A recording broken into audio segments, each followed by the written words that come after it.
Assalamualaikum warahmatullahi wabarakatuh. Bismillahirrahmanirrahim. Alhamdulillahirabbil alamin wa bihi nasta'in ala umuri dawatin wa alihi washabihi ajmain. Amma ba'du, la haula wala quwata illa billahil azim. Yang saya hormati dan saya muliakan para kiai, para ustadz, para alim ulama, dan tak lupa kepada seluruh jamaah salat subuh yang insya Allah dirahmati oleh Allah SWT. Pertama-tama mari kita panjatkan puja dan puji syukur kehadirat Allah SWT dengan rahmat dan hidayahnya. Alhamdulillah hari ini masih bisa bertemu menatapi hari Ahad yang insya Allah menjadikan rahmat kita semuanya. Dan tak lupa kepada sholawat dan salam kita berikan kepada junjungan Nabi besar Muhammad SAW. Para hadirin yang berbahagia, izinkan saya akan bercerita, memberikan informasi sedikit yang tidak kalah penting bahwa pada masa pandemi ini menjadi masa yang menjadikan kedekatan diri kita dengan datangnya penyakit ini menjadi lebih dekat lagi, bahwasanya kita ini memerlukan yang namanya doa, memerlukan adalah kerjasama, dan yang memerlukan adalah bagaimana kita memberikan suatu kepedulian pada diri kita.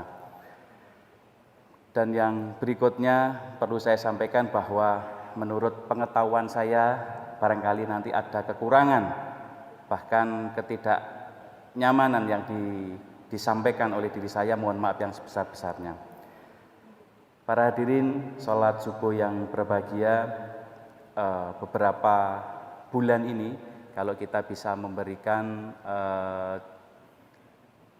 pengalaman bahwa beberapa hal yang menjadi ketakutan di dalam diri kita, termasuk menjadi latar belakang bahwa banyaknya kemarin itu semua aktivitas dalam bentuk kerumunan bahkan keagamaan itu menjadi salah satu yang harus kita lakukan adalah protokol kesehatan. Jadi masalah pandemi ini merupakan masalah kita bersama. Tidak hanya masalah dari pemerintah, tidak hanya masalah di dalam masyarakat, tetapi juga masalah kita semua yang harus kita hadapi bersama-sama. Sebelum memasuki kepada pandemi, perlu saya sampaikan bahwa apa kata dari pandemi itu sendiri. Pandemi itu merupakan suatu kejadian epidemiologi, kejadian di dalam lingkungan kita yang meluas dari antar daerah bahkan ke antar negara. Dengan kata lain, bagaimana sebelum terjadinya pandemi itu kita kenal namanya endemis. Endemis itu kejadian suatu penyakit yang ada terus di daerah tersebut. Kalau kita garis bawah itu seperti malaria, itu endemis yang ada di salah satu tempat di luar Pulau Jawa. Nah, pandemi ini asal mulanya bahwa kejadian luar biasa yang dapat mengakibatkan namanya adalah kematian. Dengan kata lain bahwa kenapa menjadi sesuatu yang sangat besar, outbreak atau kejadian luar biasa, karena mengakibatkan yang kita sebut adalah kematian. Sehingga meluasnya dari beberapa daerah, beberapa negara, ini menjadi suatu permasalahan yang sangat global. Hanya ada satu negara yang sekarang dikatakan negatif, yaitu adalah negara Slovenia. Yang lainnya sudah mengatakan negatif, tetapi muncul lagi masalah adanya pandemi COVID-19 itu sendiri. Nah, kenapa kita bicara tentang hal demikian? Tentu tidak kata lain katalah permasalahan ini adalah masalah kesehatan yang dapat mengakibatkan permasalahan dari semua global. Masalah ekonomi, sosial, politik, agama, itu menjadi masalah yang sekarang menjadikan side effect kepada seluruh yang harus kita hadapi. Penyakit itu sendiri di dalam kajian Islam bahwa ma'anzalallahu da'ila anzala lahu sifa. Tidaklah Allah menurunkan penyakit kecuali Dia yang juga menurunkan penawarnya. Di dalam hal ini kita meyakini bahwa semua penyakit yang ada di dunia ini ada obatnya, termasuk pada saat adalah COVID-19 di sini. Nah, di dalam pandangan medis bahwa penyakit itu adalah kondisi di mana organ tubuh kita itu tidak mengalami suatu kenormalan atau kita menyebabkan rasa sakit mengancam kehidupan kita sendiri. Makanya kalau kita bisa melihat bahwa penyakit ini merupakan suatu penyakit yang kita dasari dengan yang kita sebut adalah derajat kesehatan.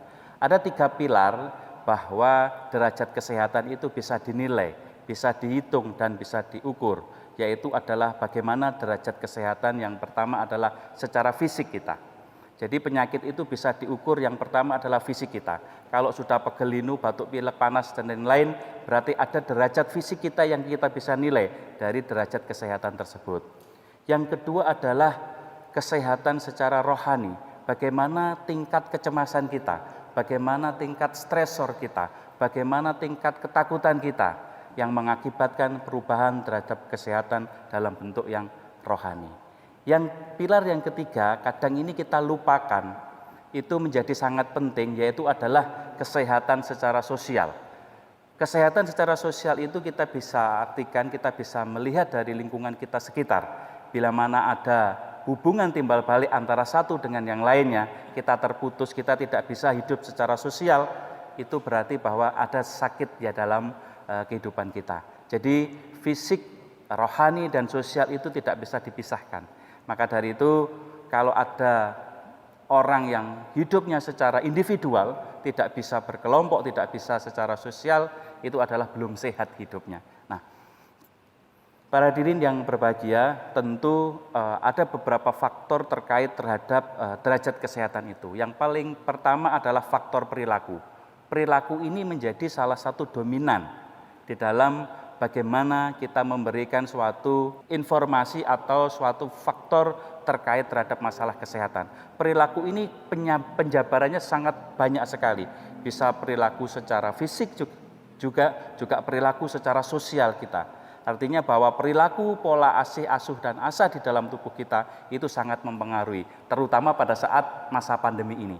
Bagaimana perilaku kita untuk beretika terhadap batuk, bersin, atau pada saat perilaku kita melakukan sholat subuh. Dan alhamdulillah Masjid Al-Wahyu ini memberikan protokol yang sangat luar biasa dan sangat ketat, sehingga memberikan suatu faktor perilaku yang baik, kenyamanan dan keamanan pada saat kita melakukan sholat atau ibadah di tempat ini.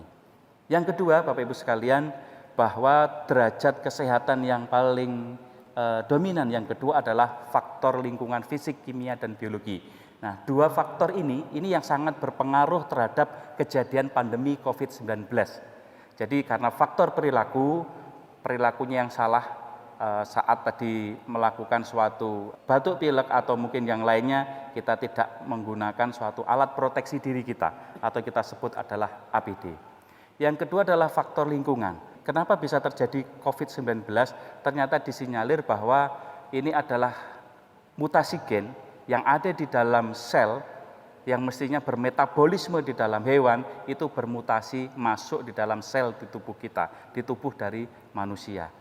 Nah, maka dari itu bagaimana faktor lingkungan ini sangat penting untuk memberikan suatu pemutus mata rantai selain dari faktor perilaku. Yang ketiga dan keempat, ini adalah faktor genetika dan keturunan. Ya, artinya kalau pandemi ini tidak menyebabkan keturunan kepada penyakit yang diderita. Dan yang paling terakhir adalah faktor pelayanan kesehatan, bagaimana derajat kesehatan bisa dinilai di dalam pelaksanaan terhadap penanggulangan atau kita sebut adalah kuratif dan rehabilitatif di dalam pelayanan kesehatan tersebut. Bapak Ibu yang berbahagia, bahwa pandemi corona ini kita mengenal pada bulan Januari. Jadi pada bulan Januari ini ditemukan suatu jenis pneumonia. Pneumonia ini kalau kita bisa artikan adalah penyakit paru menahun. Ya. Jadi penyakit paru menahun. Uniknya bahwa corona ini bisa menyebabkan pneumonia itu dalam waktu yang singkat. Hanya 14 hari rentan waktu bisa di dalam tubuh kita mengalami suatu penyakit dari pneumonia ini. Maka dari itu ada suatu penelitian yang sekarang masih ada trial, masih ada dilakukan kajian-kajian untuk bagaimana bisa memberikan suatu pemutusan dari mata rantai terhadap coronavirus tersebut. Perlu saya sampaikan bahwa coronavirus itu sebetulnya sudah ada, sebelum pandemi ini sudah ada. Kalau kita artikan genom dari coronavirus ini itu ada 4 genom. Jadi coronavirus itu ada alfa, beta, delta, dan gamma. Saat ini untuk menemukan dari coronavirus ini masuk di dalam grup yang beta. Berarti kan masih awal. Sehingga coronavirus ini bukan penyakit yang baru sebetulnya, sudah ada. Kalau dulu hanya mengakibatkan batuk pilek, bahkan sampai diare saja.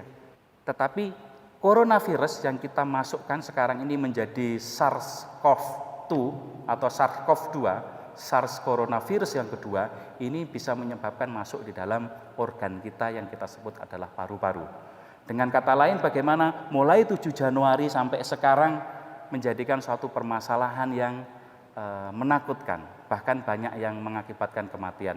2-3 hari yang lalu bahkan ditulis di dalam satu headline salah satu televisi bahwa kematian di dalam penyebab dari coronavirus ini sangat besar sekali, dan di Indonesia paling besar adalah tenaga kesehatan, hampir 2,4% mengakibatkan kematian dari tenaga kesehatan. Jadi saat ini kurvanya masih tinggi sekali, artinya kita masih tetap waspada.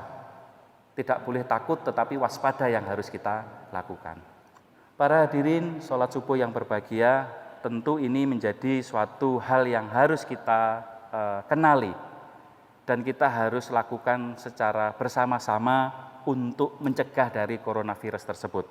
Bahwa ada istilah-istilah yang sudah didengar oleh para jamaah, ada PDP, ada OTG, atau apapun yang sekarang ini sudah dirubah namanya, ada yang suspek, ada yang hubungan erat, nah, itu ada pergantian nama, ya, mulai dari sesuatu yang kemarin klinis sekarang sudah menjadi diumumkan.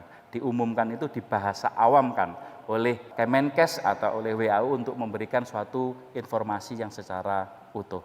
Coronavirus disease ini sebetulnya memberikan suatu infeksi yang disebabkan oleh virus. Sifat virus itu mikroorganisme yang sangat kecil, gampang untuk menular, gampang untuk mati sebetulnya. Kalau diartikan di dalam dunia medis bahwa sifat dari virus itu adalah self-limiting disease, penyakit yang sembuh dengan sendirinya. Jadi coronavirus bisa sembuh karena apa? Memang sifat dari virus tersebut bisa sembuh. Tetapi kenapa kok bisa mengakibatkan kematian? Ini unik di dalam SARS-CoV-2 atau coronavirus atau COVID-19. Coronavirus disease ditemukan di tahun 2019 dinamakan COVID-19. Karena mutasi gen dari virus tersebut yang menyerang mukosa kita, mukosa organ-organ di dalam tubuh kita yang banyak di dalam saluran pernafasan kita, itu masuk ke dalam paru-paru. Organ paru-paru kita di situ mempunyai peran yang penting untuk oksigenasi, pembentukan oksigen dan mengeluarkan karbon dioksida. Kerusakan paru-paru tersebut sehingga mengakibatkan fatal, ya, fungsi dari paru-paru tersebut sehingga tidak mengalami suatu fungsi yang secara optimal. Maka dari itu ada kejadian bahwa yang paling berat pada coronavirus itu adalah mengalami sesak nafas, bahkan gagal nafas. Karena apa? Yang diserang adalah paru-parunya, mengakibatkan suatu gagal nafas dan tidak bisa memproduksi oksigen sebagai zat untuk metabolisme di dalam tubuh kita. Sifat dari virus itu mengakibatkan perubahan di dalam tubuh kita, merubah hemostasis di dalam tubuh kita, merubah kenormalan di dalam tubuh kita yang kita sebut adalah bisa demam, batuk, sesak, tenggorokan sakit atau lesu atau mungkin pegel linu dan lain-lainnya. Ini karena kenapa? Karena mutasi gen tersebut mengalami suatu perubahan seluler di dalam tubuh kita mengakibatkan terhentinya beberapa metabolisme. Nah, yang jadi pertanyaan begini, saya tidak mengalami gejala-gejala klinis yang saya sebutkan di sini, tapi kok dikatakan suatu COVID-19 yang reaktif bahkan positif. Nah, di dalam tubuh kita, tadi saya singgung sedikit bahwa ada suatu sistem sel, ada perubahan di dalam sel menjadi suatu organ, di dalam organ menjadi sistem organ. Satu kesatuan ini menjadikan salah satu yang kita sebut adalah antibodi kita. Antibodi itu memberikan suatu imunitas, perlindungan terhadap semua penyakit, tidak hanya virus, tetapi bakteri pun, infeksius yang lain pun itu juga memberikan perlindungan. Maka dari itu kalau ada infeksi yang masuk di dalam tubuh kita dan kita hirup, kadang kita langsung batukkan, kadang langsung kita bersihkan. Itu adalah salah satu protektil dan proyektil di dalam tubuh kita untuk mengeluarkan virus. Sehingga adab dan etika yang dilakukan pada saat kita melakukan batuk dan bersin itu harus kita lakukan dengan baik supaya tidak mengeluarkan patogen itu kepada orang yang ada di sekitar. Penularannya bagaimana? Bahwa coronavirus tersebut secara penelitian dan saat ini ditularkan melalui droplet atau tetesan cairan yang berasal dari batuk dan bersin. Selain itu belum ada. Berjabat tangan tidak menularkan. Darah, hubungan darah dengan darah tidak menyebabkan. Droplet ini adalah orang yang terkena itu menularkan kepada orang yang lain. Ingat bahwa beberapa tahun yang lalu itu yang kita sebut adalah SARS. SARS itu juga mirip seperti coronavirus tersebut, tetapi mutasi gennya dari hewan ke manusia. Dari unggas-unggas yang disinyalir itu masuk ke manusia. Setelah dimusnahkan semua unggas-unggasnya, flu burung tersebut, sehingga bagaimana mutasi gennya juga ikut berhenti. Nah, uniknya di COVID-19 ini, dari hewan ke manusia, sekarang penularannya tidak hanya hewan ke manusia saja, tetapi dari manusia ke manusia, dari human ke human. Maka dari itu beberapa bulan ini masih kita menjadi polemik yang kita harus hadapi bersama-sama. Apakah ada penularan dari COVID-19 ini menjadikan suatu penularan dari droplet? Selain droplet itu ada aerosol dari udara. Coronavirus ini kemarin ada rilis bahwa ada penelitian yang menentukan ukurannya itu 0,3 mikro. 0,3 mikro jelas tidak bisa dilihat dengan kasat mata kita. Makanya protokol kesehatan yang dilakukan mulai dari depan sampai ke dalam masjid di sini atau di tempat pendidikan atau di tempat umum itu harus menjadi salah satu yang harus kita lakukan bersama-sama. Gunanya apa? Untuk memutus yang kita sebut adalah percikan tetesan yang ada di dalam sekeliling kita. Di mana letak yang paling banyak ada di dalam tubuh kita, terutama di tangan kita. Karena aktivitas tangan kita ini memasukkan semuanya masuk di dalam organ tubuh kita. Apa yang diserang? Yang diserang di dalam organ kita itu adalah mukosa, dinding-dinding kulit kita yang tipis.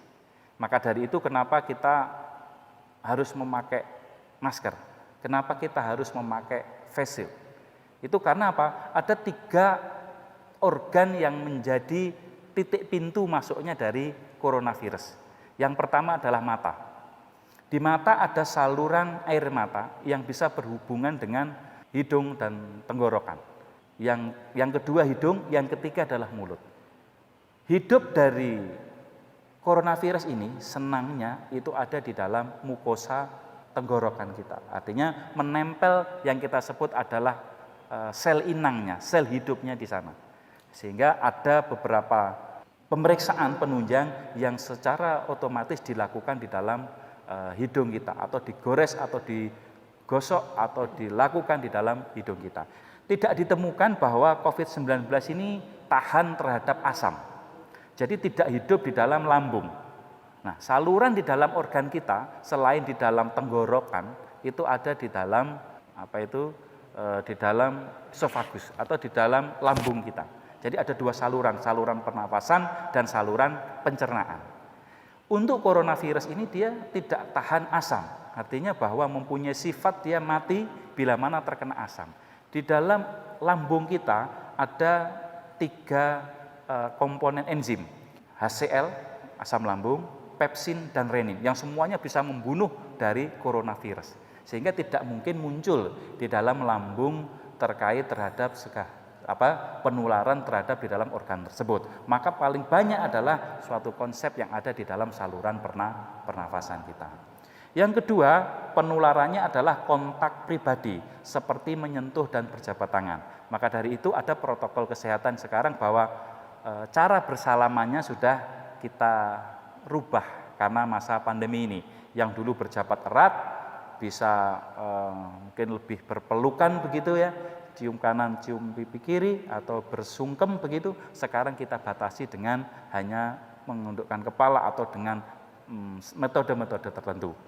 Yang ketiga, penularannya ini adalah menyentuh benda atau permukaan dengan virus di atasnya kemudian menyentuh mulut, hidung atau sejenisnya. Artinya bahwa pada saat kita terkena itu akan mengeluarkan proyektil tadi.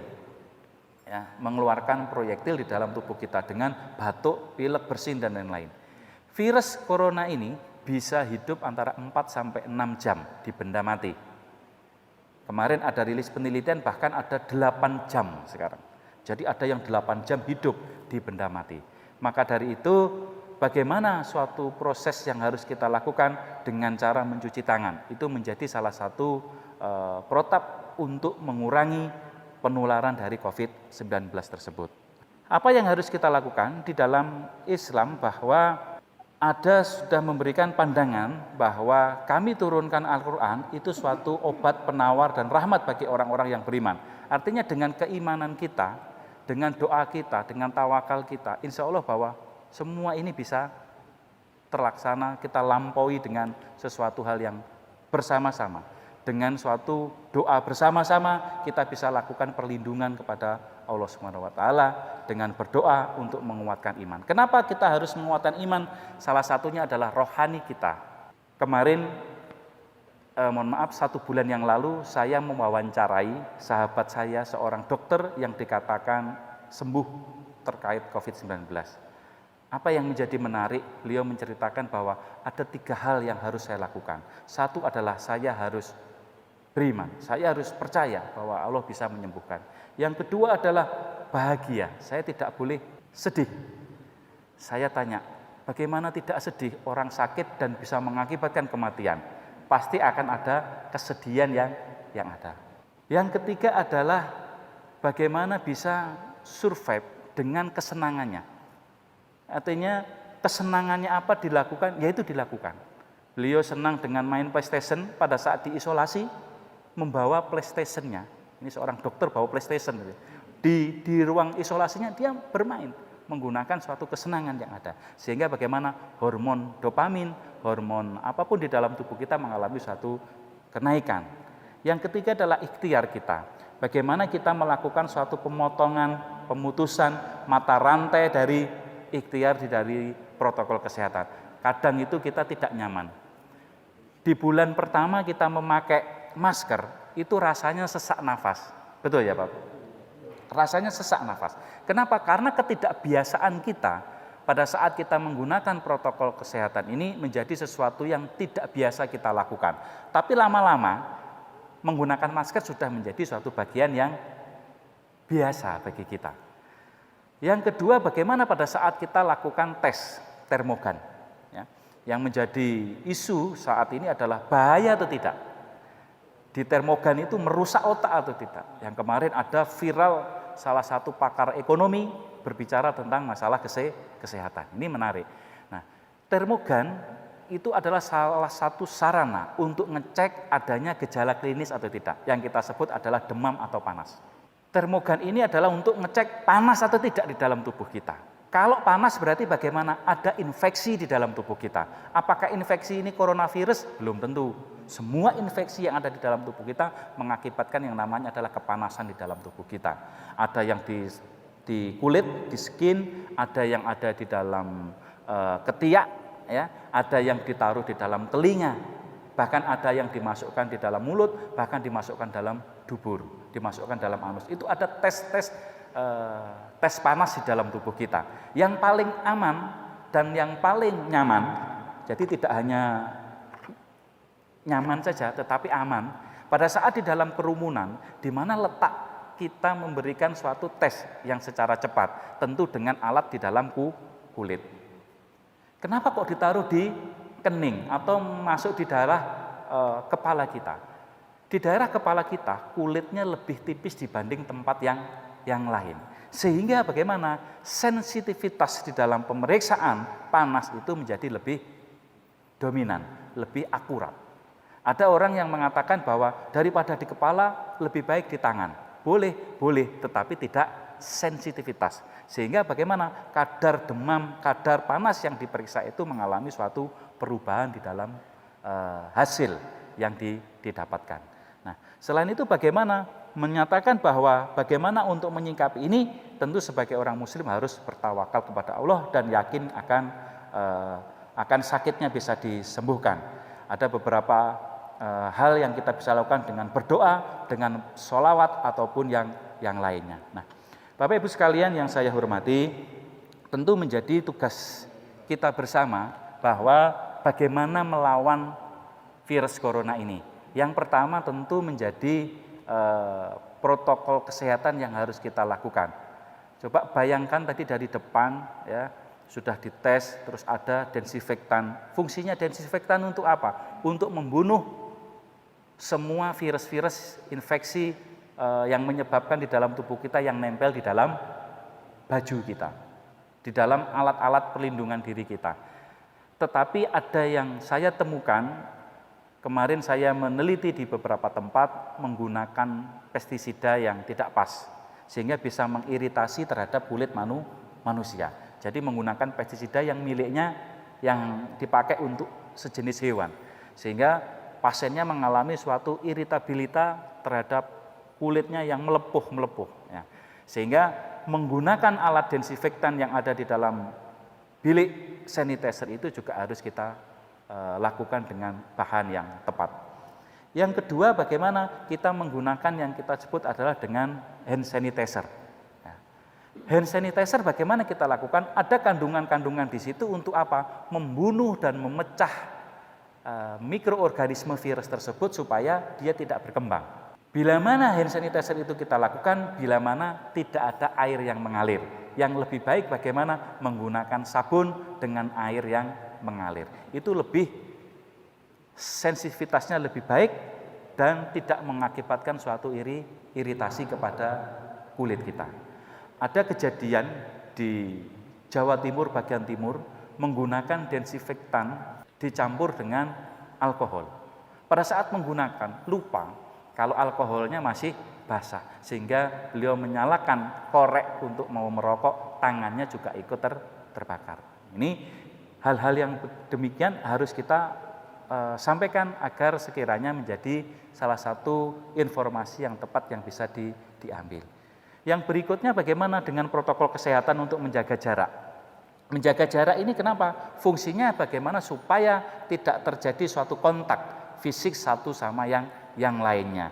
Bahkan ada yang memberikan lebih protapnya lebih detail lagi, tidak menggunakan karpet pada saat kita sholat berjamaah. Supaya bagaimana percikan dari bersin, dari tetesan tubuh kita tidak tertularkan oleh orang lain. Maka dari itu Bapak Ibu sekalian pada saat sholat berjamaah menjaga jarak dan lebih penting lagi untuk membawa alat sholat atau sajadah sendiri. Selain dirinya sudah masuk, tetapi tidak masuk di dalam penularan di dalam tempat ini. Ada yang menyatakan bahwa kemarin ada yang menghubungi saya, Dokter Sukma, kapan saya harus desinfektan masjid? Ini menarik. Desinfektan masjid fungsinya apa? Membunuh kuman-kuman yang ada di dalam masjid. Kita ingat bahwa di sekeliling kita itu ada alat untuk cuci atau alat untuk ngepel, itu sebetulnya bisa untuk membunuh kuman. Sehingga tidak perlu desinfektan yang menggunakan pestisida, sehingga pada saat jamaah sudah pulang langsung disteril lagi, langsung dipel lagi, insya Allah sudah mengalami suatu kebersihan dan mengakibatkan pemutusan mata rantai dari virus corona tersebut. Nah, dengan cara bagaimana? Yang pertama adalah imunitas di dalam tubuh kita. Imunitas di dalam tubuh kita ini kita bangun kenapa? Saat ini masih disinyalir penelitian dari obat yang ada di dalam pemutus mata rantai COVID-19 ini adalah asimptomatiknya saja. Simptomatik itu diobati dengan gejala dan anti gejala. Kalau panas ya dikasih anti panas, kalau batuk dikasih anti batuk, kalau pilek dikasih anti pilek, dan dikasih vitamin supaya apa? Ketahanan imunitasnya menjadi baik. Di dalam tubuh kita, Bapak Ibu sekalian, tidak perlu khawatir bahwa sudah ada suatu proses untuk benteng, untuk ketahanan tubuh kita. Hanya saja bagaimana proses untuk kesakitan atau proses prevalensi yang terkena COVID itu banyak pada orang-orang lansia. Kenapa? Satu, imunitas pada lansia sudah mengalami suatu degradasi, penurunan. Fungsi tulang, otot, saraf mengalami suatu penurunan. Dulu masih muda, kuat, jalannya cepat. sekarang sudah boyoan, sudah linu-linu. Berarti bagaimana? Fungsi tulang, fungsi saraf, fungsi ototnya sudah mengalami suatu penurunan. Maka dari itu bagaimana? Sel-sel dan metabolisme di dalam lansia itu juga mengalami suatu masalah. Apalagi kalau komorbid. Komorbid itu adalah penyakit penyerta yang diderita. Orang yang kena diabetes, orang yang kena gagal jantung mempunyai resiko yang lebih cepat dibanding dengan orang yang sehat. Kenapa? Imunitas di dalam tubuhnya masih terbangun. Bila mana ada infeksi, bila mana ada virus yang masuk, itu sudah tertangkal dengan imunitas kita. Nah, dengan cara bagaimana menjaga imunitas kita? Yang pertama adalah konsumsi makanan. Konsumsi makanan yang cukup, apa saja yang kita lakukan? Makan saja. Supaya bagaimana? Pada saat gizi seimbang, ada nutrisi di dalam tubuh kita, zat makro, mineral, mikromineral di dalam tubuh kita bisa menaikkan imunitas di dalam tubuh kita. Yang kedua adalah kurangi gula, garam, dan lemak. Kenapa? Di dalam penelitian, penggunaan gula, glukosa, dan garam itu bisa mengurangi laju metabolisme di dalam tubuh kita. Artinya di dalam darah, glukosa dan garam ini mempunyai suatu hubungan timbal balik untuk menghambat adanya metabolisme di dalam tubuh kita. Maka dari itu orang yang terkena diabetes, ya, glukosanya harus dibatasi. Supaya apa? Laju metabolisme di dalam peredaran darah kita mengalami suatu hal yang sangat cepat dan sangat optimal di dalam tugasnya. Yang ketiga adalah konsumsi suplemen multivitamin. Kenapa diperlukan saat pandemi begini? Jadi ada istilah bahwa ahli kesehatan itu suplemen diberikan pada saat orang yang sakit. Yang paling penting bagaimana? Poin yang nomor satu. Poin yang nomor satu ini sebagai salah satu bahwa nutrisi yang tepat sudah itu perlindungan secara imunitas yang baik. Tetapi karena ini pandemi, apa yang harus kita lakukan? Memberikan konsumsi suplemen multivitamin untuk apa? Menambahkan daya ketahanan tubuh kita. Hanya saja perlu saya garis bawahi, tidak boleh overdosis. Karena ketakutan, minum vitamin C harusnya 500 mg, sehari itu bisa 2000. Sehingga terjadi hipervitaminosis, mual muntah yang berlebihan, yang mengakibatkan terjadinya permasalahan kesehatan yang lainnya. Yang keempat adalah hindari rokok dan minum alkohol. Kemarin ada postingan yang menarik yang saya ambil, bahwa merokok ternyata bisa membunuh virus. Ya itu ya, sehingga sampai orang yang tidak merokok jadi merokok. Nah, ini terjadi. Ya. Perkembangan di dalam suatu tubuh kita bahwa imunitas itu bisa melemah bila mana adanya rokok, zat-zat yang ada di dalamnya itu adalah zat kimia, dan alkohol yang masuk dalam tubuh kita melemahkan di dalam imunitas kita. Apa yang harus kita lakukan? Yang berikutnya adalah istirahat teratur dan tidur yang cukup, minimal 6-8 jam dalam satu hari. Boleh dicicil siang, sore, malam. Kalau saya malam itu tidak bisa tidur, apakah bisa diganti siang? Boleh. Kenapa kita harus tidur? Ternyata di dalam tubuh kita ada zona untuk golden period, ada zona untuk istirahat. Supaya bagaimana? Sel-sel di dalam tubuh kita juga bekerja dengan optimal. Kalau kerja terus, jantung kita memompa terus secara berlebihan, metabolisme di dalam tubuh kita bekerja secara terus-menerus, sehingga menjadi sesuatu yang memberatkan di dalam perkembangan imunitas di dalam tubuh kita. Yang keenam, Bapak Ibu sekalian, adalah rileks dan kendalikan emosi. Ini gampang ditulis, tetapi sangat sulit untuk dilakukan. Bagaimana mau rileks? Bagaimana mau mengendalikan emosi? Kalau yang namanya sakit itu adanya ketakutan, adanya kecemasan. Kenapa? Wajar. Secara fisiologi di dalam tubuh kita takut, kita cemas, kita marah, itu memberikan suatu zat dopamin di dalam tubuh kita yang merusak sel-sel baik kita secara cepat. Ini menjadi sesuatu yang sulit untuk kita lakukan. Yang ketujuh adalah aktivitas fisik. Aktivitas fisik ini apa yang harus kita lakukan? Bukan olahraga yang berat, tetapi olahraga yang ringan, tetapi kontinuitasnya yang terus-menerus. Apa contohnya? Saat malam mau tidur, kita regangkan tubuh kita. Ya, kita molet kayak peregangan, gitu ya, peregangan seluruh tubuh kita. Kita lakukan kapan? Mau tidur dan bangun tidur. Bangun tidur sebelum sholat subuh, kita regangkan lagi tubuh kita. Fungsinya apa? Untuk menaikkan imunitas di dalam tubuh kita. Syukur-syukur ditambah gerakan yang jalan kaki atau bersepeda dengan olahraga yang mempunyai temperatur yang tidak naik turun. Jangan yang menggunakan dengan naik turun itu bulu tangkis, sepak bola, basket. Tergantung dari lawannya. Lawannya kencang, kita juga kencang. Metabolisme dalam tubuh kita juga tidak akan siap secara optimal. Makanan yang seimbang itu menjadi salah satu yang harus kita sampaikan sebagai perlawanan untuk menaikkan imunitas dalam tubuh kita. Perlu kita ketahui juga makanan itu juga ada makanan yang dalam bentuk cair, kita sebut adalah air mineral.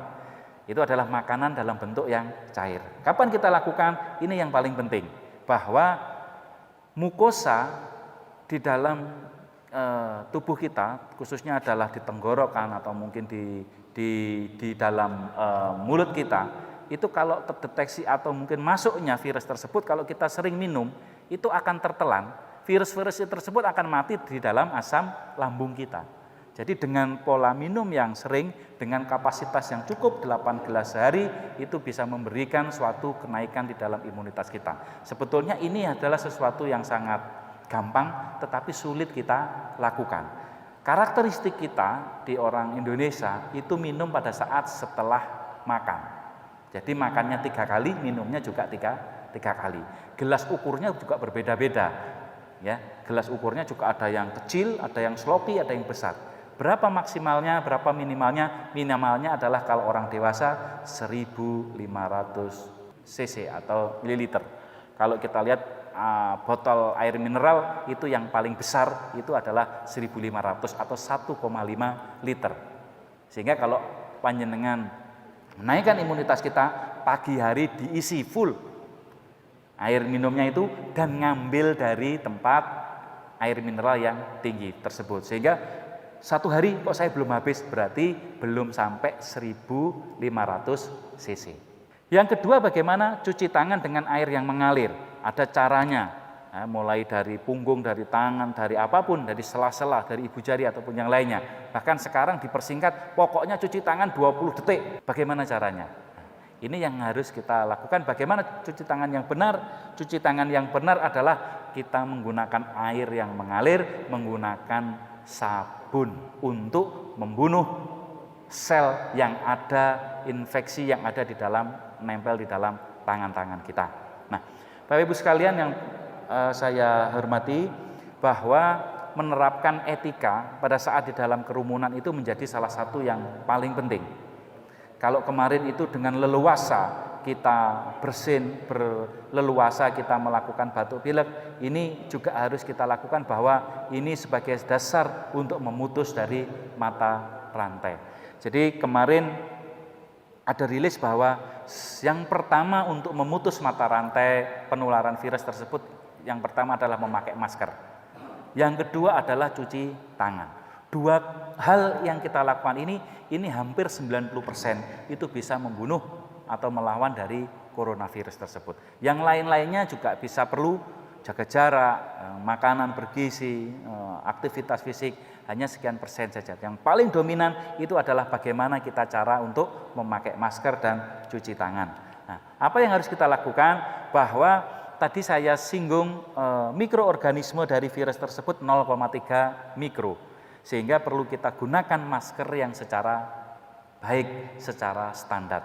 Ada yang salah memakainya, pokoknya maskeran. Sehingga sekarang memakainya set A, besok terbalik jadi set B, jadi kebalik. Ya, ini juga salah. Menggunakan kain yang tipis. Kalau kain yang tipis 0,3 mikro bisa tembus. Nah, ini juga bisa salah. Yang kedua adalah penggunaannya yang tidak tepat. Jadi kalau tidak dipakai itu ditaruh di dagu.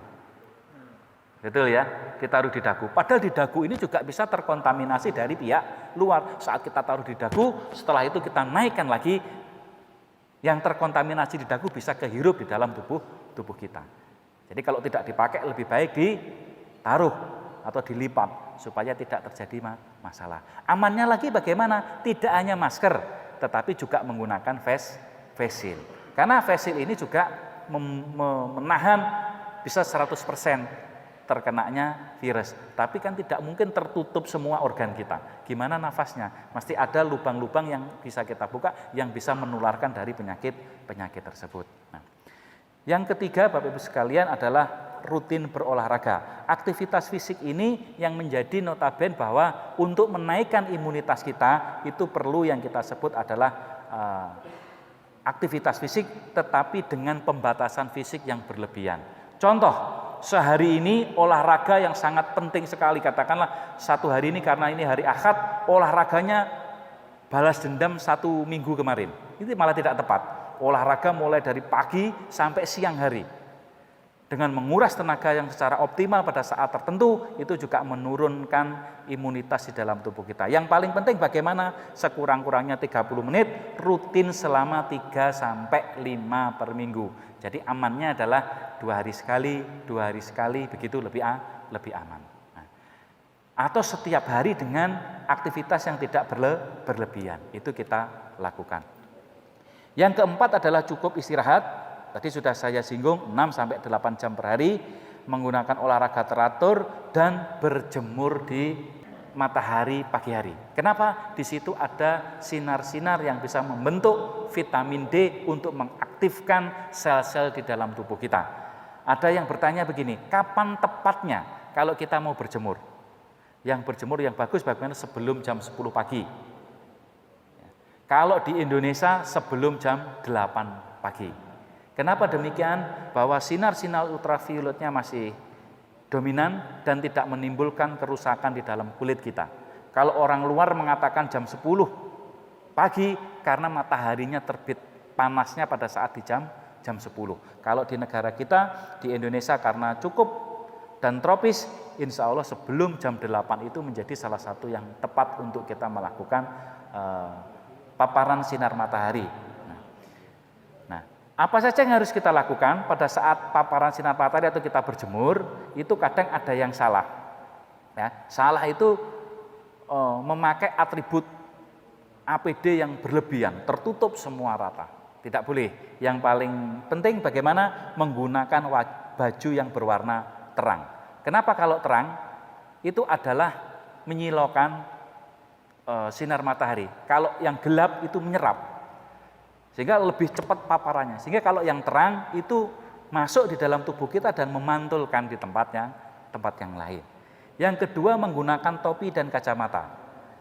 Supaya mata kita tidak langsung terkena matahari karena radiasi yang secara berlebihan itu juga akan merusak lensa mata kita. Makanya lebih baik kita membelakangi dari sinar matahari. Yang dikenakan adalah banyak punggung kita atau samping kita. Kalau toh menghadap langsung, kita menggunakan pelindungan yang paling penting di dalam mata kita.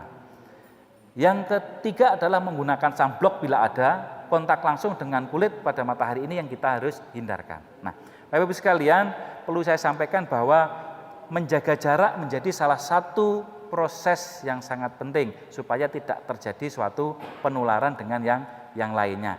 Nah, sebelum saya akhiri, yang menjadi tidak kalah penting bagaimana pada saat kita melakukan tes-tes serologi, tes-tes rapid yang saat ini menjadi dominasi di dalam sekeliling tubuh kita. Ya, rapid test positif, negatif, apa yang harus kita lakukan? Bahkan ada orang yang ketakutan untuk melakukan tes.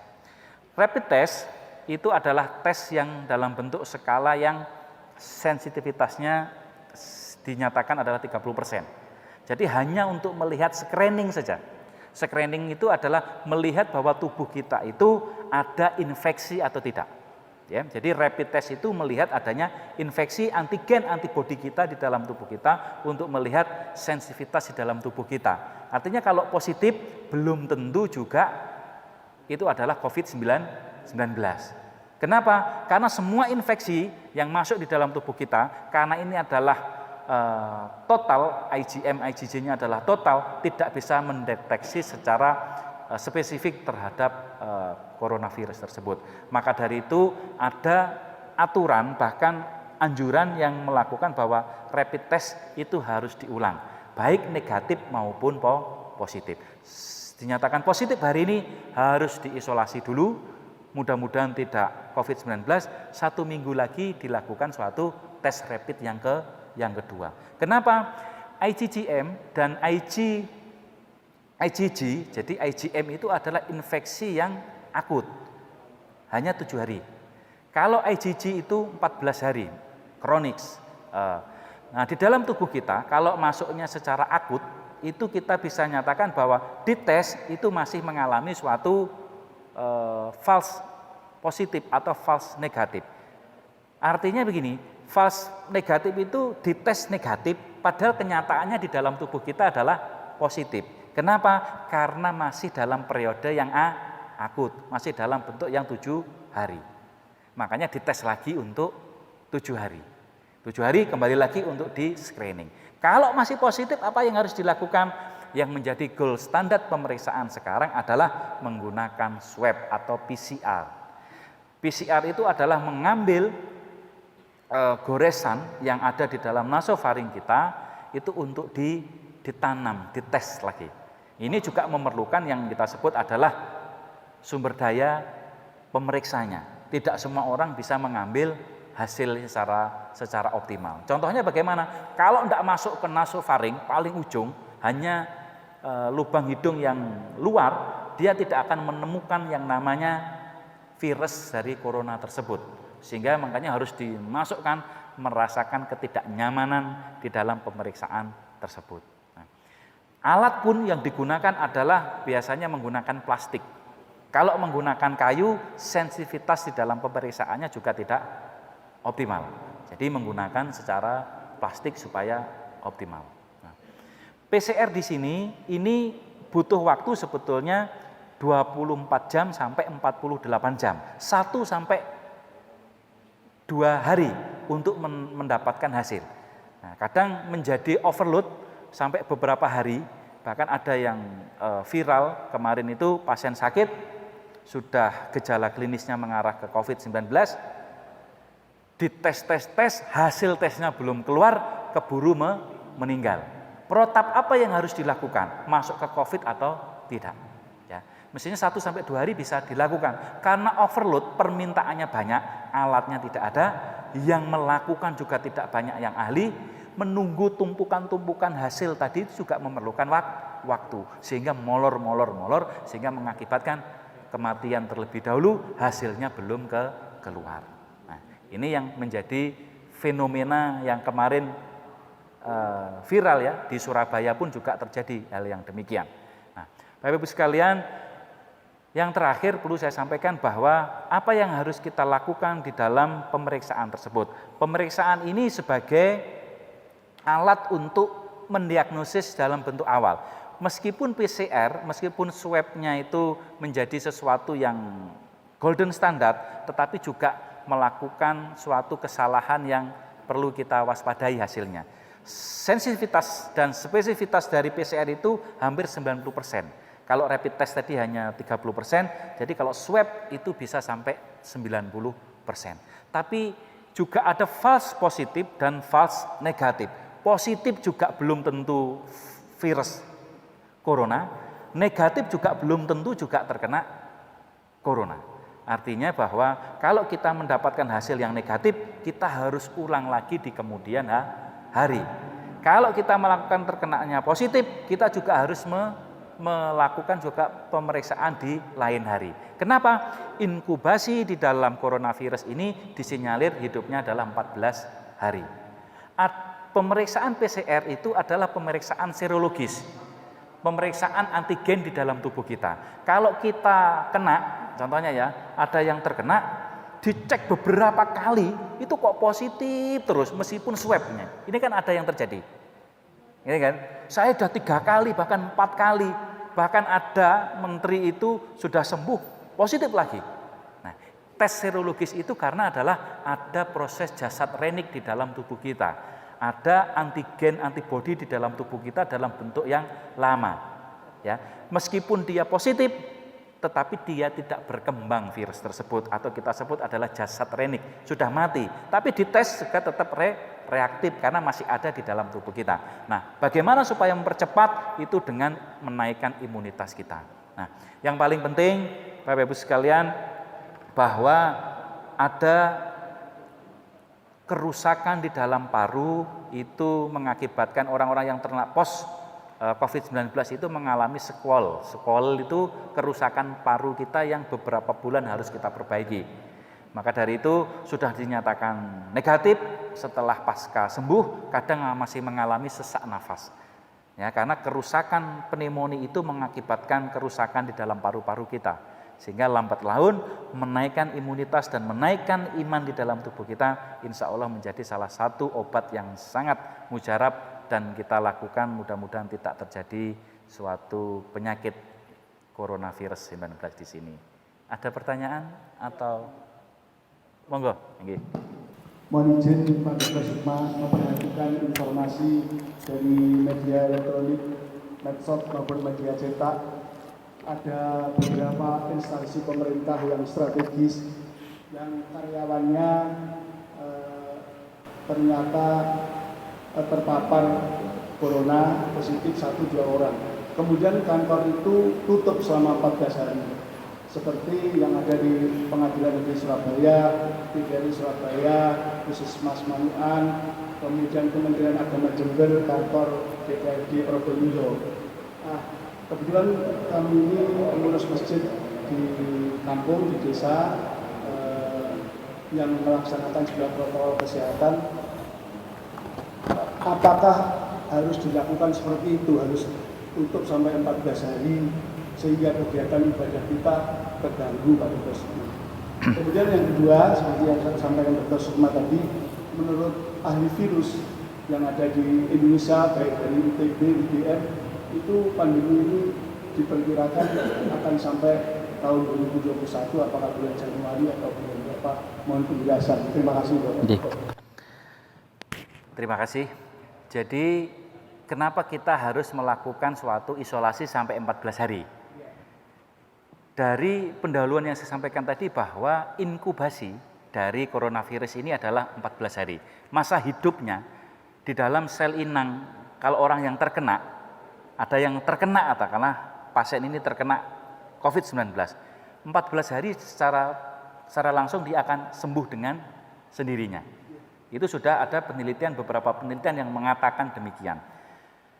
Sehingga bisa diartikan di dalam suatu lapangan, bila mana terjadi suatu masalah di satu tempat, di tempat-tempat tadi ya, instansi atau tempat yang lain, apa yang harus kita lakukan? Agar terhindar dari penularan, isolasi yang dilakukan itu adalah masanya adalah 14 hari. Ya.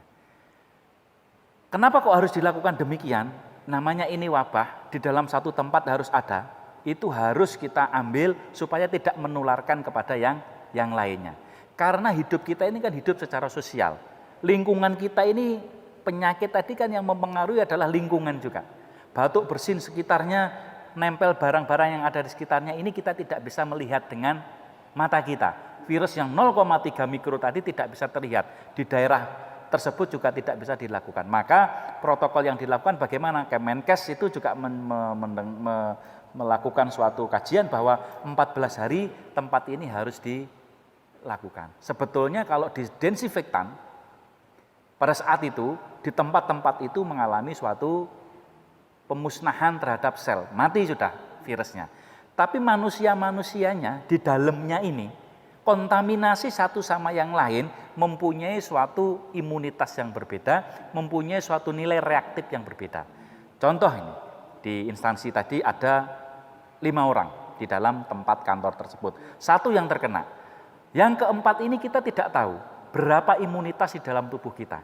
Makanya diambil 14 hari untuk menentukan positif, negatif atau tidak sama sekali. Ya. Karena apa? Inkubasi yang di dalamnya mengalami suatu perubahan sampai 14 hari. Itu makanya ada aturan yang dilakukan dengan demikian, protap yang harus dilakukan. Sebetulnya kalau negatif semua dari 4-4-nya ini, dites negatif, apakah boleh melakukan aktivitas? Boleh-boleh saja, tapi ingat ada 14 hari tadi yang 7 hari masih dalam proses akut. Artinya positif tetapi belum muncul virus di dalam tubuhnya pada saat dites negatif. Padahal virusnya masih belum naik. Nah, pertanyaan yang kedua, kapan virus tersebut, COVID-19 ini hilang, khususnya di negara kita. Ahli epidemiologi, ahli virus menyatakan bahwa sekarang ada perhitungan CFR namanya. CFR itu kejadian dalam kapita penduduk di Indonesia. Ini tadi sudah hampir 40.000 lebih orang yang sudah terkena di Indonesia. Dan kurvanya itu masih di atas. Jadi kurvanya ini masih di atas. Belum menunjukkan kelandaian. Kemarin turun, naik lagi, turun, naik lagi. Nah, disinyalir bahwa ada tren yang menurun itu nanti di bulan Desember. Tren itu menurun di bulan Desember. Hanya saja ini kan hanya adalah prediksi. Tren di Desember itu turun, tetapi aktivitas di bawahnya kalau tidak menggunakan protokol kesehatan yang baik, virus tersebut tetap berkembang. Di sini sembuh menularkan ke tempat yang lain, di sini sembuh menularkan tempat yang lain, sehingga tidak akan berhenti, kurvanya tetap di atas. Tapi perkiraan melihat dari tren yang ada, mudah-mudahan tidak sampai Desember sudah habis, tergantung dari bagaimana sifat kebersamaan kita untuk melawan dari virus corona tersebut. Ngoten, Pak. Nggih.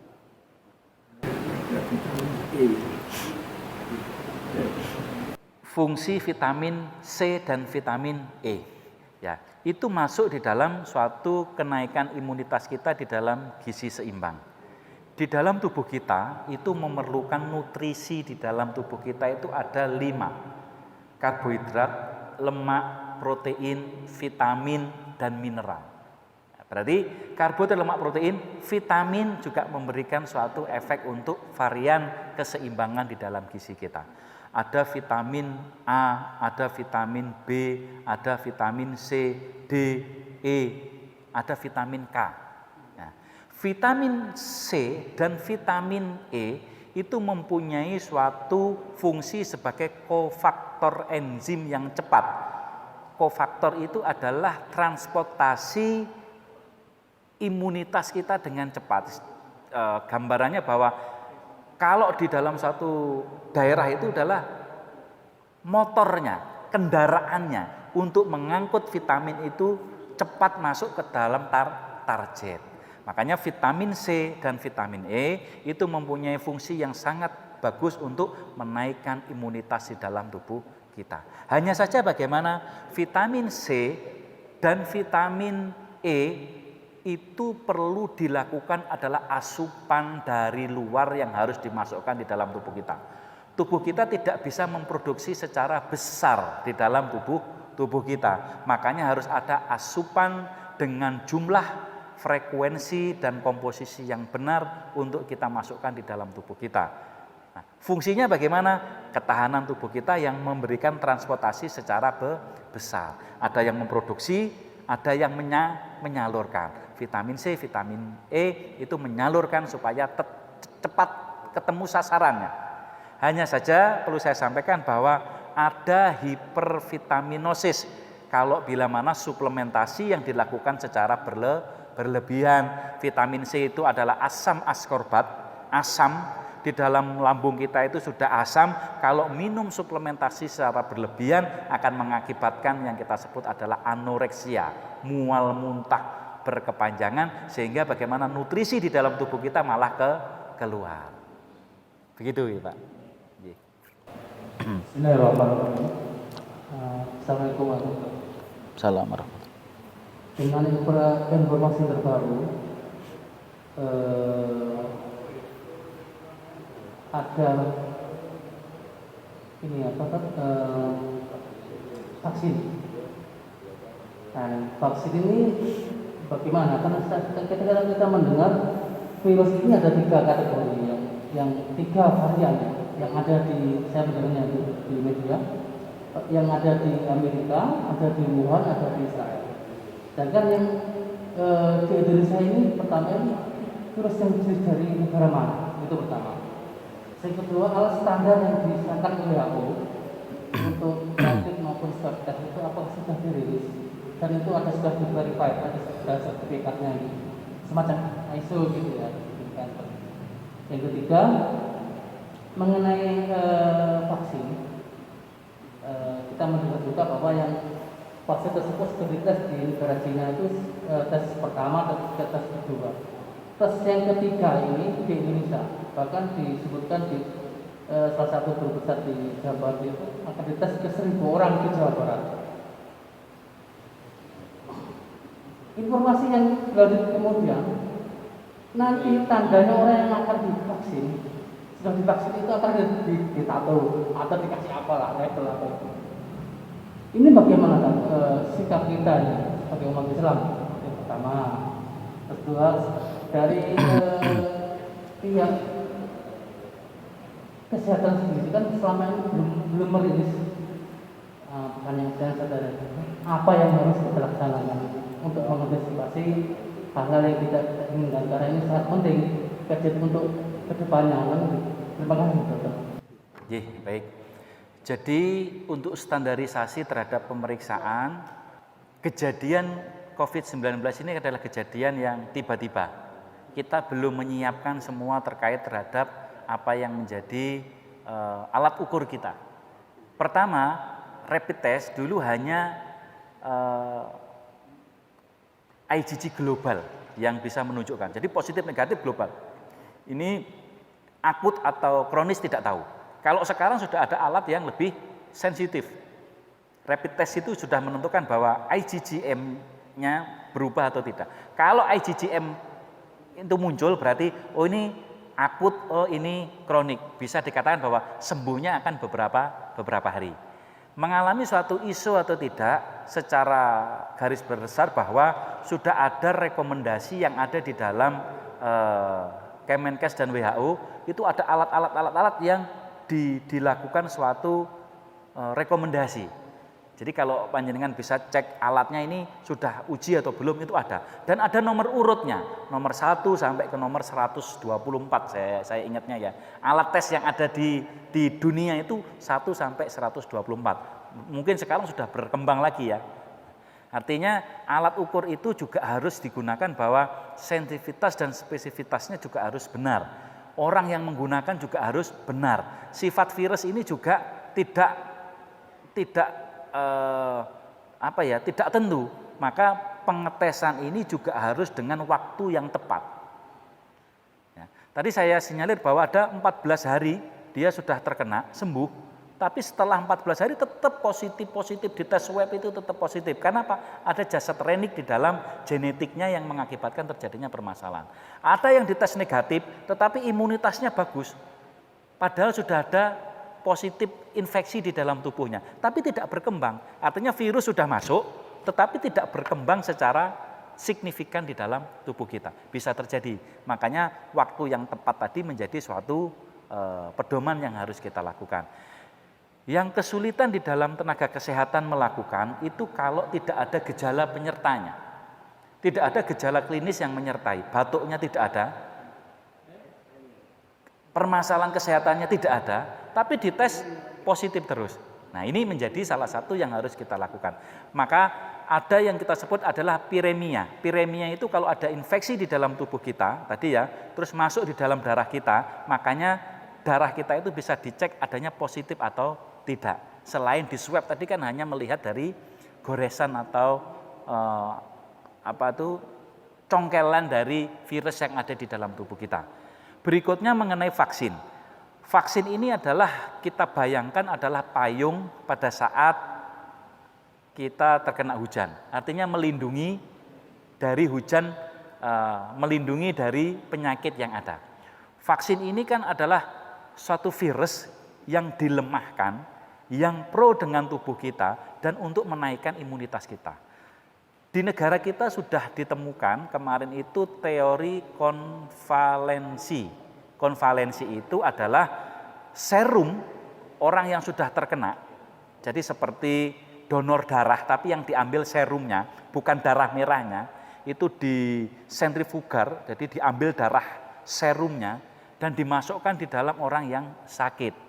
Jadi dari manusia ke manusia. Ini pun juga mengalami tindak lanjut secara cepat. Karena semakin lama orang yang sudah terkena, ternyata serumnya juga mengalami suatu penurunan untuk dilakukan suatu reaksi dari konvalensi. Jadi 14 hari sembuh, Setelah 14 hari itu dalam waktu 1 bulan itu segera harus diambil serumnya. Kalau terlalu lama, serum di dalam tubuh yang antibodinya tadi juga akan mengalami suatu kehilangan. Jadi serum orang yang sudah sakit dan dinyatakan sembuh diambil, dimasukkan orang yang sakit, kayak ditransfusikan untuk apa? Menaikkan imunitas di dalam tubuh kita dan sel-sel itu mengenali terjadinya suatu virus. Dikaitkan dengan vaksin, sama seperti reaksi konvalensi tadi.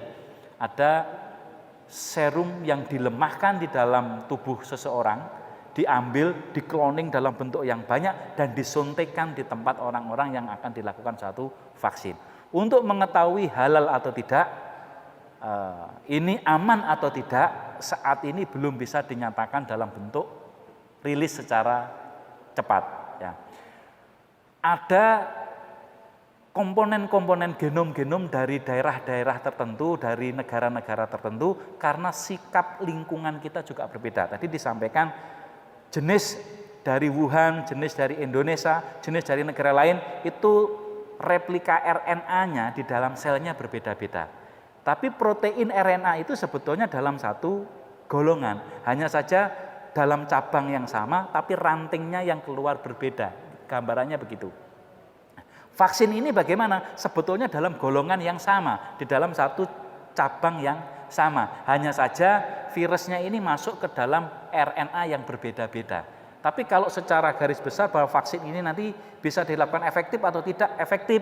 Karena apa? Yang diambil adalah seluruh cabang dan rantingnya. Jadi tidak melihat dari letaknya dari mana, ya. Hanya saja memang penyembuhannya secara cepat atau secara lama vaksinasi. Nah, ada yang menarik, kemarin itu ada Prof siapa lupa untuk meneliti dari vaksinasi ini.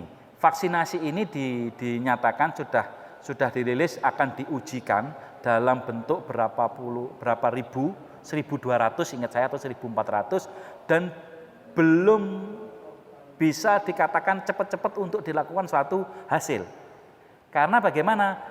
Vaksin yang ada dari luar negeri itu belum tentu cocok dengan yang ada di dalam genetik di dalam orang Indonesia. Karena prototipe protein di dalam negara Asia dengan negara Eropa itu mempunyai suatu genetik yang berbeda. Sehingga perlu ada kajian dan kita tunggu mudah-mudahan match antara yang sudah ditemukan, vaksin tersebut juga bisa melindungi dari upaya untuk memutus mata rantai. Dan mudah-mudahan juga dari kajian Islam, mudah-mudahan juga tidak mengandung hal-hal yang berbahaya dan yang paling penting juga halal. Begitu.